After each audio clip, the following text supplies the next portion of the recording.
एक सहाबी थे अशज अब्दुल कैस। उनको रसूलुल्लाह सल्लल्लाहु अलैहि वसल्लम ने एक बार कहा कि अशज, आप में दो ऐसी खसूसियात हैं जो अल्लाह को बहुत पसंद है। तो जाहिर है कि उनकी तो ईद हो गई, किसी सहाबी को अल्लाह के नबी ये कह दें कि आप में बड़ी खसूसियात हैं जो अल्लाह को पसंद है, वो तो कहेंगे ये तो क्या ही बात है। बहरहाल वो क्या है? फॉरबीरेंस एंड पेशेंस। यहाँ पे फॉरबीरेंस की जगह एक और ट्रांसलेशन भी है, सिलिमेंसी। सिलिमेंसी नरमी को कहते हैं। आप में नरमी है। नरमी जो काम करा सकती, याद रखें, वो सख्ती नहीं करा सकती। ठीक है, नरमी से आप दूसरों के दिल जीत लेते हैं। तो इंसान में नरमी इस लेवल की होनी चाहिए कि अगले आपसे वो नरमी लें, अगले आपकी उस महक से, उस खुशबू से खुद भी नरम हो जाए। जैसे हमारे नबी थे, वैसे तो वो बहुत स्टाउट थे, बहुत एक्टिव थे, लेकिन लोगों के साथ डीलिंग में उनसे नर्म तरीन इंसान आज तक नहीं था। अपनी वाइफ्स के साथ वो कितने नर्म थे, आपने कई वाक़यात सुने होंगे। ठीक है ना, अपनी वाइफ्स के साथ हंसी मजाक भी किया करते थे। इवन डेथ बेड पे जो शख्स ह्यूमर कर रहा है, आप सोचें वो कितना जिंदा दिल इंसान होगा। अल्लाह के नबी सल्लल्लाहु अलैहि वसल्लम के बारे में वो पूरा वाक़या शायद आप लोगों ने पढ़ा हो कि अल्लाह के नबी को जब तेज़ बुखार था, हज़रत आयशा उनकी पट्टियाँ कर रही थी। हज़रत आयशा साथ साथ उनको भी सर में दर्द था, बुखार था। हज़रत आयशा ने कहा, ओ my head, O my head, हाय मेरा सर, हाय मेरा सर। अल्लाह के नबी ने उन्हें देखा, कहा कि रादर ओ माई हेड, कहा कि नहीं आयशा, मेरा हाय मेरा सर, यानी जैसे एक जोक में कहते हैं।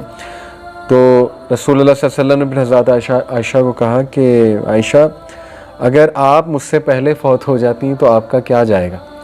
आपका जनाजा पढ़ाने वाला मैं, आपका गुस्ल देने वाला मैं, तो आप तो खुश होना चाहिए आपको। अब हज़रत आयशा ने आगे से क्या जवाब दिया? उन्होंने कहा कि हाँ हाँ, आप तो चाहते हैं मैं पहले मर जाऊं ताकि आप अपनी दूसरी बीवियों को ज़्यादा टाइम दें। अब देखें ये कन्वर्सेशन कब हो रही है? डेथ बेड पे। Can you believe it? लोग हिम्मत हार जाते हैं, लोग कड़वे हो जाते हैं, लोग मजाक करना भूल जाते हैं, लोग जो है ह्यूमर करना छोड़ देते हैं, लोग बुझ जाते हैं। ठीक है ना, दुनिया ही लोगों को थका देती है। तो हमारे नबी तो इवन उस हालत में जोक कर रहे हैं अपनी वाइफ के साथ। ये जिंदा दिली की निशानी होती है। तो इसलिए बहादुर बनना चाहिए, ठीक है ना, जिंदा दिल बनना चाहिए और जोक्स वगैरह जो है ये करते रहना चाहिए, ह्यूमर। तो सिलिमेंसी नरमी को कहते हैं और पेशेंस ऑब्वियसली बर्दाश्त को, सब्र को। ये इमोशनल इंटेलिजेंस के बहुत दो इंपॉर्टेंट इंग्रेडिएंट्स हैं। एग्जांपल्स में मैं आपको सबसे बड़ी मिसाल देना चाहूँगा इमोशनल इंटेलिजेंस की। जब एक बद्दू आया और उसने मस्जिद में पेशाब करना शुरू कर दिया, पढ़ा आपने वाकई?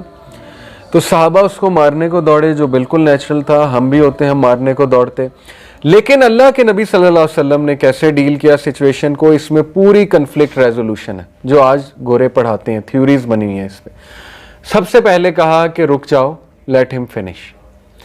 अब ये बात सोचें आप कि एक बंदा मस्जिद में पेशाब कर रहा है और कहा जा रहा है कि रुको, इसको ख़त्म करने दो। अजीब बात। फिर कहा इसको साफ करो इस जगह को। फिर उस बंदे को ले जा के समझाया कि देखो ऐसे नहीं करते, मस्जिद सफाई की जगह है, साफ़ सुथरी जगह है। वो बंदा ऐसा उसको समझा कि उसने कहा कि मुझे आपकी बात समझ आई है, ये लोग तो मुझे मारने आ रहे थे। तो उसने रसूलुल्लाह सल्लल्लाहु अलैहि वसल्लम को गले भी लगाया गालिबन। अब इसमें 3 स्टेप्स हैं कन्फ्लिक्ट रेजोल्यूशन के, अगर आप इस पर गौर करें। ठीक है, स्टेप नंबर 1, जब एक मसला पहले ही बहुत बिगड़ा हुआ है उसको मज़ीद मत बिगाड़ें। जब एक बंदा गुस्से है उसको मज़ीद गुस्सा मत चढ़ाएं। जब एक बंदा इमोशंस अपने लूज़ कर रहा है तो आप भी वैसे बन जाएंगे तो सिचुएशन तो गई। ज़्यादातर मियाँ बीवी की लड़ाई कब होती है? इमाम शाफी ने क्या कहा? When the wife should be ice, when the wife is fire, you should be ice. अगर दोनों फायर हैं तो फिर तो नतीजा तलाक होगा, सीधी सी बात है। दोनों में फायर आई हुई है, ख़त्म।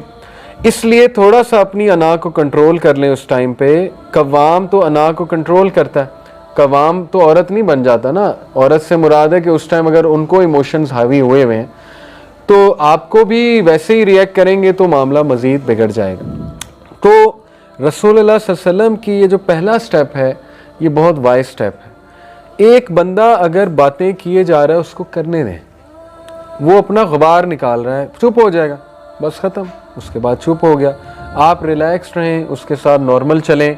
उसको बाद में जब वो काम डाउन हो जाए तो समझा दें। उस टाइम पे कुछ समझाएंगे, मैंने कई ऐसे लोग देखे हैं कि उन्हें उस टाइम पे समझाया गया, उन्होंने अल्लाह का भी इनकार कर दिया, क्योंकि उस टाइम ग़बार आया हुआ है।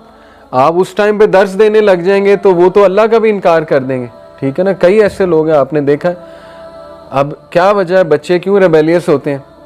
वो पता ही नहीं माँ बाप को कि उनका मसला क्या चल रहा है। उस टाइम पे दर्स शुरू हो जाता है, उस टाइम पे वो हदीस सुनाने, वो उस मोड में नहीं, हदीस सुनने के मोड में, वो तो पहले ही रेबेलियन पे बैठा हुआ है। तो इसलिए ज़रा सिचुएशन को परखते हैं कि भाई ये बात यहाँ पे करने वाली भी है कि नहीं है। तो उन्होंने मैनेज ऐसे किया कि अगर इसको ये इस दौरान मारने आ जाएंगे जबकि ये पेशाब कर रहा है तो ये तो मज़ीद बिगड़ेगा, ये तो बात ही नहीं सुनेगा, तो रेफर्मेशन तो हुई नहीं, और सहाबा भी मारने लग जाएंगे तो फिर वो मज़ीद गंद फैलेगा, कल को हो सकता है वो कुछ और कर दे बंदा। बहरहाल तो पहला स्टेप कन्फ्लिक्ट रेजोल्यूशन का होता है कि सिचुएशन को देखते हुए एक्शन लें। अगर एक बंदा बहुत गुस्से में है तो आप काम डाउन हो जाए, ठीक है ना। जैसे